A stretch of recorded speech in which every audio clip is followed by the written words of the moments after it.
ایک روز اللہ کے پیغمبر حضرت یحییٰ بن زکریا علیہ السلام نے ابلیس کو دیکھا کہ وہ رو رہا ہے تو حیران ہو کر فرمایا، اے مردود، تو کیوں رو رہا ہے؟ اس گریے کا سبب کیا ہے؟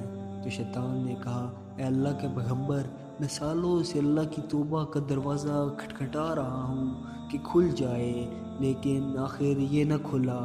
آخر میں اللہ کی آواز آئی کہ یہ دروازہ نہیں کھلے گا۔ میں نے کہا، کب تلک؟ آواز آئی، کبھی نہیں۔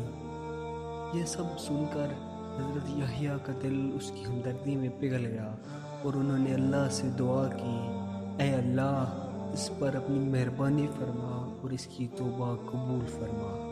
تو اللہ کی آواز آئی، اے یحییٰ، وہ جھوٹ بول رہا ہے، وہ میرے بندوں کو فریب اور دھوکہ دینا چاہتا ہے۔ اگر تم چاہتے ہو کہ اس کا جھوٹ تم پر واضح ہو جائے تو اس سے جا کر کہو کہ آدم کی قبر پر جا کر سجدہ کرے تاکہ میں اس کی توبہ قبول کروں اور اپنی رحمت کا دروازہ اس کے لیے کھول دوں۔ تو حضرت یحییٰ شیطان کے پاس آئے اور کہا کہ میں تیرے لیے خوشخبری لایا ہوں، تجھے مبارک ہو، تیرا مسئلہ حل ہو گیا ہے۔ تو شیطان نے کہا، کیسے؟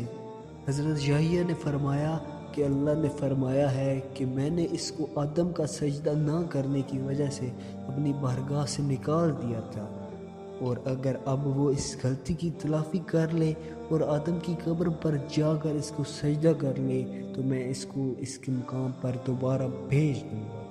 تو ابلیس نے کہا، اے یحییٰ، اس وقت جب آدم زندہ تھا اور مسند خلافت الہی پر تکیہ زن تھا اور جلوہ افروز تھا، اس وقت میں نے اس کو سجدہ نہیں کیا، تو اب مرنے کے بعد جب وہ خاک کے نیچے چلا گیا ہے تو اب میں بھلا اس کو سجدہ کیوں کروں؟ یہ کبھی نہیں ہو سکتا۔ حضرت یحییٰ کی طرف اللہ کی آواز آئی، اے یحییٰ، دیکھا تم نے؟ اس کا رونا اور گریہ کرنا سب جھوٹ تھا۔